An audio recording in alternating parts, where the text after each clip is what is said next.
কেউ যদি স্বপ্নে রশি দেখে তাহলে এটা গুড সাইন। তাহলে রশি দেখা মানে এখানে আমরা আল্লাহর ওয়াদাগুলো যেন পূরণ করি পারি এটা ইঙ্গিত করছে।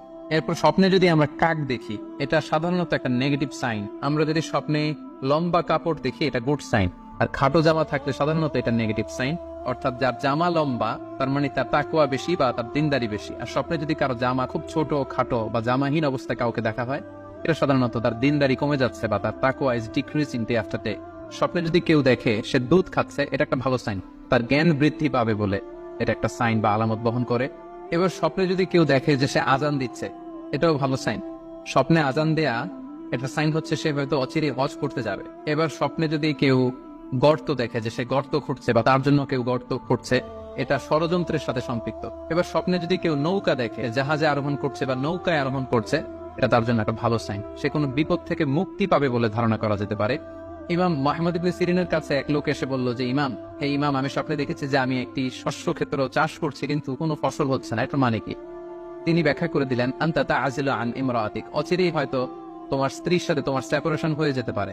কেউ যদি স্বপ্নে রশি দেখে তাহলে এটা গুড সাইন। তাহলে রশি দেখা মানে এখানে আমরা আল্লাহর ওয়াদাগুলো যেন পূরণ করি পারি এটা ইঙ্গিত করছে। এরপর স্বপ্নে যদি আমরা কাক দেখি এটা সাধারণত একটা নেগেটিভ সাইন। আমরা যদি স্বপ্নে লম্বা কাপড় দেখি এটা গুড সাইন। আর খাটো জামা থাকলে সাধারণত এটা নেগেটিভ সাইন। অর্থাৎ যার জামা লম্বা তার মানে তার তাকওয়া বেশি বা তার দিনদারি বেশি। আর স্বপ্নে যদি কারো জামা খুব ছোট খাটো বা জামাহীন অবস্থায় কাউকে দেখা হয় এটা সাধারণত তার দিনদারি কমে যাচ্ছে বা তার তাকওয়া is decreasing day after day. স্বপ্নে যদি কেউ দেখে সে দুধ খাচ্ছে এটা একটা ভালো সাইন, তার জ্ঞান বৃদ্ধি পাবে বলে এটা একটা সাইন বা আলামত বহন করে।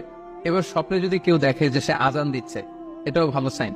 স্বপ্নে আজান দেয়া এটা সাইন হচ্ছে সে হয়তো অচিরে হজ করতে যাবে। এবার স্বপ্নে যদি কেউ গর্ত দেখে যে সে গর্ত খুঁড়ছে বা তার জন্য কেউ গর্ত খুঁড়ছে এটা ষড়যন্ত্রের সাথে সম্পৃক্ত। এবার স্বপ্নে যদি কেউ নৌকা দেখে জাহাজে আরোহণ করছে বা নৌকায় আরোহণ করছে এটা তার জন্য একটা ভালো সাইন, সে কোনো বিপদ থেকে মুক্তি পাবে বলে ধারণা করা যেতে পারে।